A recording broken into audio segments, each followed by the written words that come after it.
Thank you, Stephanie. It's Tuesday, and that means Pet Pals. Deputy Stephen Watson with New Hanover County Animal Services is here to introduce us to Persia and Bella. That's right, and I think Persia's giving a high five. Yeah. Trying to. So you have Persia, I have Bella. That is correct. Okay. They came from the same household, owner surrenders. The owners didn't feel like they could care for them properly. So they did the right thing by turning them over to Animal Services. They do come from the same household, but I don't know, like, this one is 3 and she's 6 months old. So my guess is that this is the mother and that's the daughter. That's a nice story, right? But I didn't really know that. But they met criteria for our adoption program. They were vaccinated against the common kitty diseases, taken into our very own spay-neuter clinic. And spayed, they still have little shaved bellies. Aww. And when our vet spays them, he puts a little green ink, tattoo ink, along the incision. Okay. So forevermore, they will be able to be identified as spayed if somebody has the presence of mind to look. Okay. Interesting. They were also given a 1-year rabies shot, and we now microchip our cats. So one little scan if your cat gets missing. Yeah.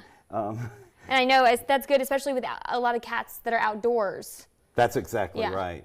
And that's, I'm glad you bring that up, because we do wish for people to keep their cats strictly indoors. Yeah. Because while there is not a leash law per se for cats, you do have to keep them on their own property. Yeah. Well, how do you tell a cat to stay on its own property? It just Exactly. doesn't. They just keep on going. Yeah. You know?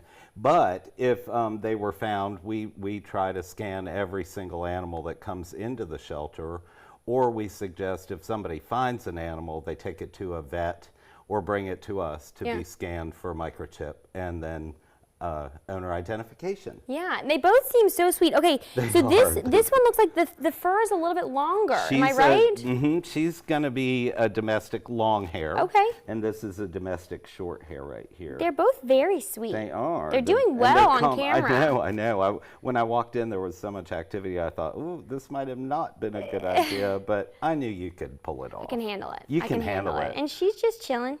Okay, so if anyone is interested in the pair. Monday through Friday, 11 to 3:45, and then Saturdays, 8 to 12 at 180 Division Drive. We have an awesome Facebook page, but we like for our citizens or anybody interested to come and interact with the animals. Just one more question really quick. I'm curious. Do they have to be adopted together? They do not. Okay. They do not. They are not what we call a bonded pair. Okay. But it would be kind of fun to tell that story at your house, wouldn't it? All right, thank you so much, Stephen, for being here. As always, we've got a look at your weather and traffic and top stories next.